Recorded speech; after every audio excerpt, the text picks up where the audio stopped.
Bismillahirrahmanirrahim. Alhamdulillah wassalatu wassalamu ala Rasulillah wa ala alihi wa sahbihi wa man walah.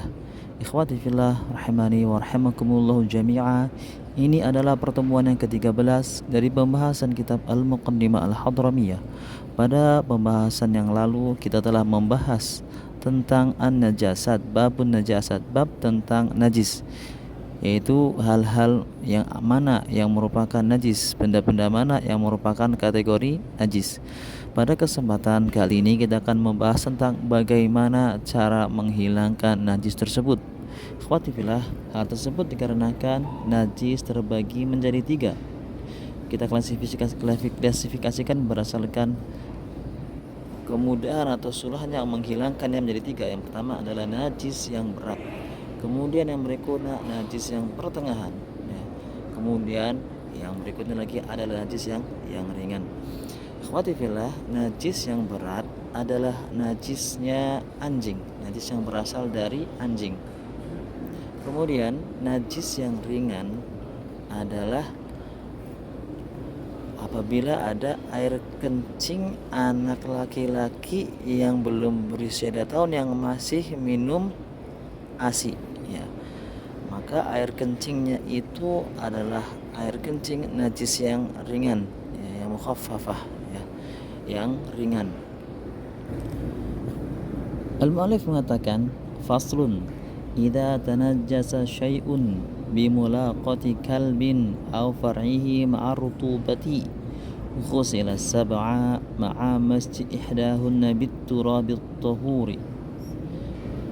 Fasl, apabila ada sesuatu, ya, sesuatu yang tanajjasa, menjadi terkena najis, bimulaqatil kalbi, karena menempel dengan anjing, atau faraihi, atau apabila ada persilan anjing dengan hewan yang lain, ma'arutubah, bersama dengan benda atau bagian anjing tersebut yang basah, ya, bagian anjing yang basah, maka apa yang dilakukan?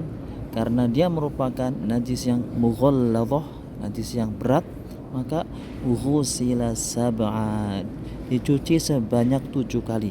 Inilah yang dimaksud dengan najis yang berat yang mughalladhah. Ghusila sab'an, dicuci sebanyak 7 kali.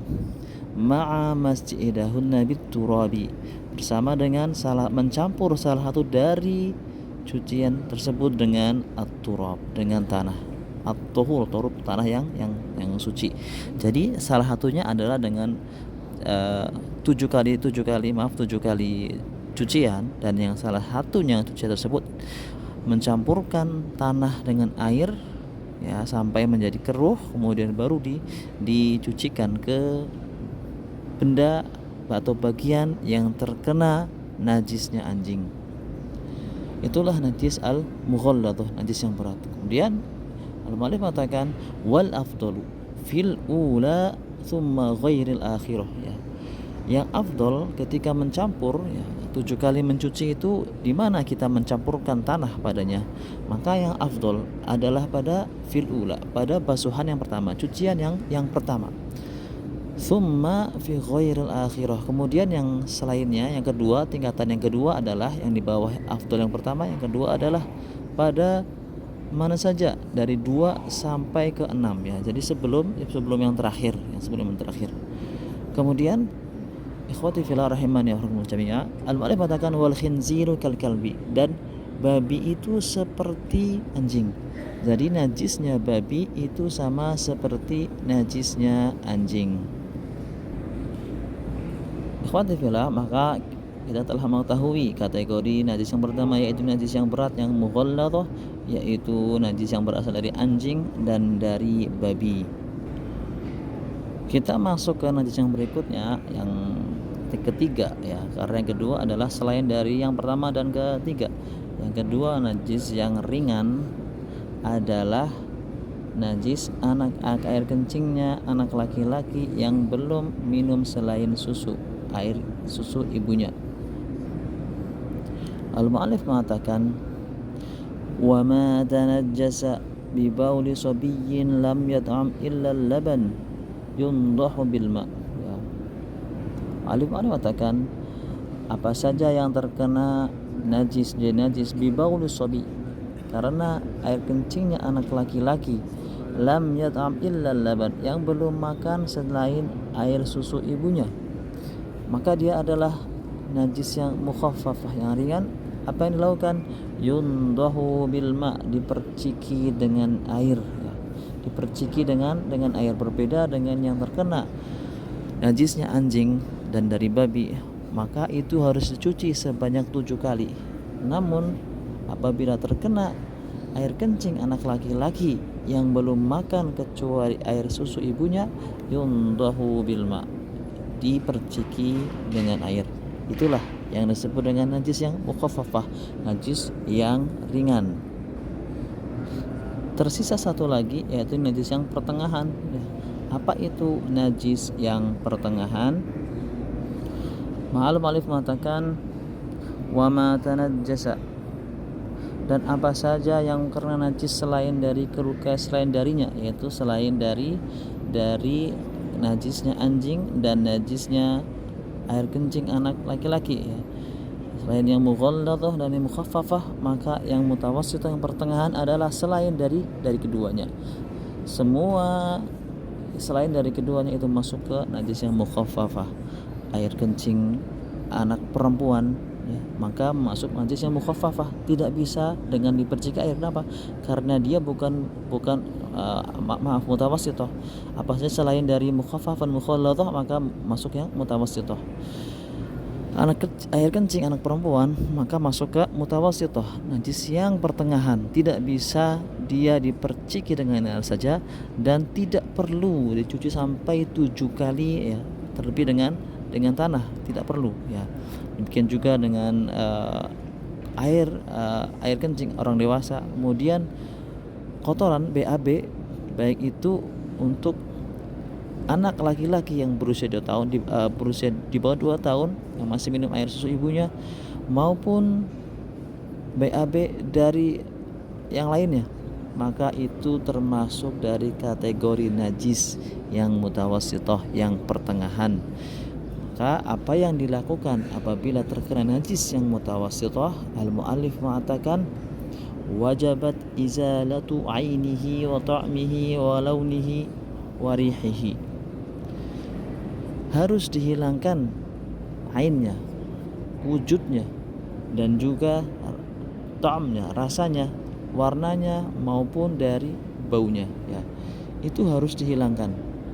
Itu adalah najis yang mutawassithah, tidak ada batasan harus 7 kali, tidak pula harus diperciki. Namun menjadi patokannya adalah, yang harus dilakukannya adalah izalatu ainihi, menghilangkan ainnya, menghilangkan wujudnya dan menghilangkan rasanya, kemudian menghilangkan warnanya dan menghilangkan baunya. Apabila telah hilang dengan berapapun cuciannya, berapa kali cuciannya, maka itu sudah menjadi suci, walaupun hanya dengan 1 kali, ya, maupun 2 kali, 3 kali sampai hilang, maka itu adalah cara menghilangkan najis yang pertengahan, yang mutawassithah.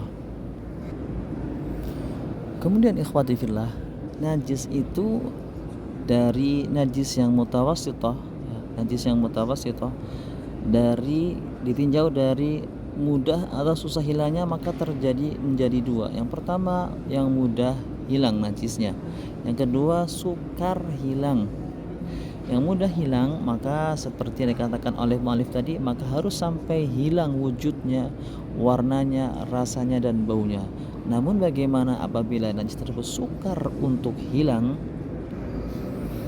Maka al-mu'allif mengatakan wala yadurru biqa'u launin aw rihin asura zawaluhu, tidak mengapa ada yang tersisa dari warnanya, ada warna najisnya, aurihin, atau masih ada baunya, aromanya, ya, asura zawaluhu, yang susah untuk hilang. Kalau memang susah untuk hilang, kalau masih tersisa warnanya, ya, atau tersisa baunya, ya, maka tidak mengapa, la yadur. Semisal apabila ada pakaian anak kecil yang ada sisa terkena air kencingnya, kemudian tidak bisa hilang bercaknya, ya.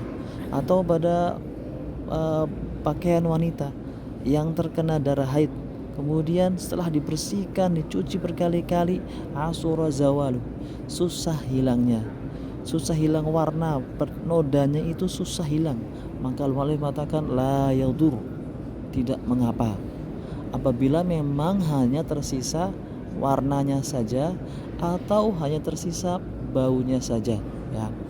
Namun wa yadurru biqa'uhuma, namun tidak boleh tersisa bau dan warna. Jadi hanya boleh tersisa satu saja, baik itu baunya saja atau warnanya saja. Tidak boleh tersisa bau dan warna bersamaan. Kalau masih tersisa bau dan warna bersamaan, maka harus dicuci kembali. Atau ayut tam'i wahdahu, atau ada rasanya, ya. Kalau ada rasanya maka tidak diperbolehkan, ini harus cuci lagi, ya. Walaupun tidak ada baunya, tidak ada warnanya, namun ada rasanya, maka ini masih terkena najis, ya, mutanajis, maka dia harus dicuci sampai hilang rasanya. Ikhwati fillah, kemudian apabila kita tinjau najis dari wujudnya, maka ada najis yang nampak, ada najis yang nampak, dan juga ada najis yang tidak nampak, ya. Ada najis yang nampak dan ada najis yang tidak nampak.